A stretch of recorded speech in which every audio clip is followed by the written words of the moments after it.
Good day, teachers. We are the group 2 and we decided to make an analysis of the story Scent of Apples by Benvenido and Santos. Author's background. Benvenido and Santos born on March 22 in Tondo, Manila. He is a Filipino-American fiction, poetry, and non-fiction writer. His notable works is The Scent of Apples. The famous work of Benvenido Santos are A Praying Man, You Lovely People, and The Day the Dancers Came.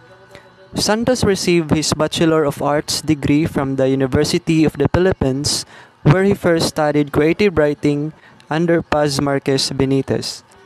In 1941, Santos was a government pensionado scholar to the United States at the University of Illinois, Columbia University, and Harvard University. During World War II, he served the Philippine government in exile under President Manuel L. Quezon in Washington, D.C., together with the playwright Severino Montano and Philippine national artist Jose Garcia Villa. Santos received an honorary doctorate degrees in humanities and letters from the University of the Philippines and Bicol University in Legazpi City, Albay in 1981. He was also a professor of creative writing and distinguished writer in residence at the Wichita State University from 1973 to 1982, at which time the university awarded him an honorary doctorate degree in human letters. After his retirement, Santos became a visiting writer and artist at De La Salle University in Manila. The university honored Santos by renaming its creative writing center after him. Character and characterization. In the story of The Scent of Apples, there are 4 characters. First is Mr. Benvenido Santos, the main character and writer of the story. Celestino Fabia. He is a Filipino owns an apple farm who lives in America together with his family. Ruth Fabia. She is a wife of Mr. Celestino Fabia and take care of Celestino when he was sick even though she was pregnant. And the last one is Roger Fabia, son of Celestino and Ruth, and he admired the Filipino young man. Good day everyone, I am Jennifer Mundihar from BCD English 3B, and I am going to discuss the settings and the conflict of the short story entitled Scent of Apples by Benvenido and Santos. The settings of the story happened in Calamazo and it was in October.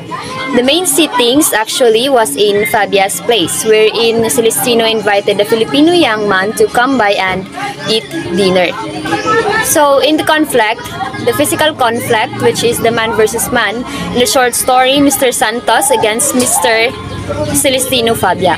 It is when Mr. Fabia asked Mr. Santos if the Filipina were still the same 20 years ago, and Mr. Santos had a hard time thinking what would be his answer. So in psychological conflict, which is the man versus himself, in short story, Ruth versus or against herself. It is when Ruth didn't and can't believe that a first-class Filipino is going to visit their home. In social conflict, man versus society, which is Mr. Santos versus the difficulty of wars in that time, it is when Mr. Santos endured the war in their society. So last, in the environmental conflict, which is the man versus environment, Fabia's family versus the poverty. It is the poverty that Celestino Fabia is experiencing within the family. Good day, my name is Rose Dagas Dasñones and I am assigned to explain the plot. I will no longer read the whole text, I will just explain to you what happened in the story. The story begins with a young man who is a first-class Filipino. His name is Mr. Santos. He was attending a conference in Kalamazoo as a speaker, and then he amazingly met a man named Celestino Fabia, a farmer. Then the two has their conversation about how the Filipino women today differ from the stereotype that Mr. Fabia is familiar with. After the lecture or conference, Mr. Fabia shares about his farm and his family. Then they went to Mr. Fabia's house and met his wife and son. Then they eat. In the climax part, when they were traveling to the farm, Mr. Santos became aware about the life of Mr. Fabia in the Philippines, that he was a spoiled brat and a black sheep of the family, and they live in Visayan town where there were no apples, but there are other plants like coconut tree, and also they had roosters. Finally, they arrived in the farm where the fragrance of the apples were diffusing all over the place. Also, Mr. Santos really appreciates the kindness and hospitality of Mrs. Ruth Fabia and the adorable son of Mr. Fabia, Roger. And while luring around, they found a Filipina wearing a traditional costume. After that, Mr. Santos said farewell to the family and went back to the hotel. They shook each other's hands and say goodbye. That's the plot of the story Scents of the Apples.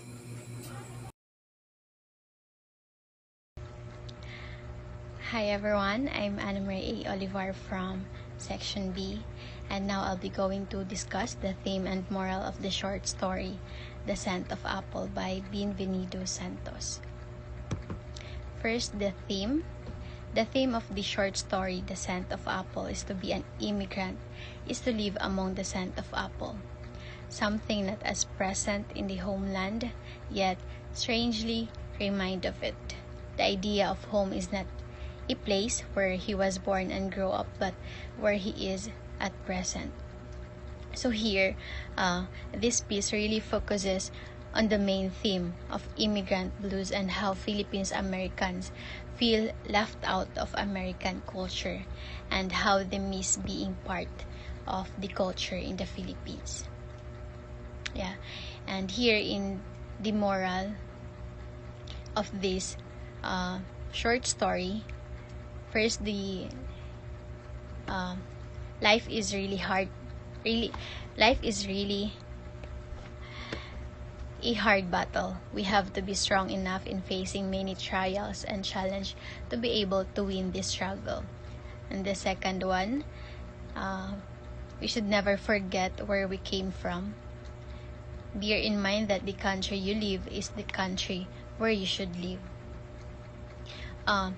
We should be grateful for any job we can get, because we all have that unique opportunity to acknowledge who we are and keep chasing our dreams, knowing that we are enough. Yeah, and I think that's all for this.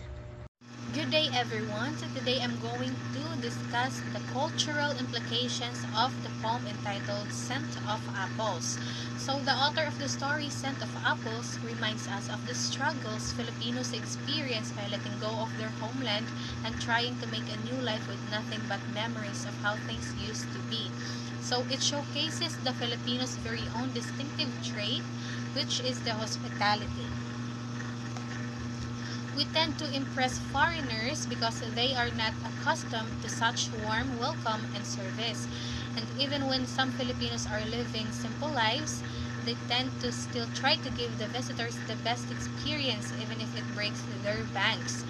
This trait is what makes us unique among the other nations, and that is what makes our identity as Filipinos. Also, the story tackles about the differences of women in the past and the present.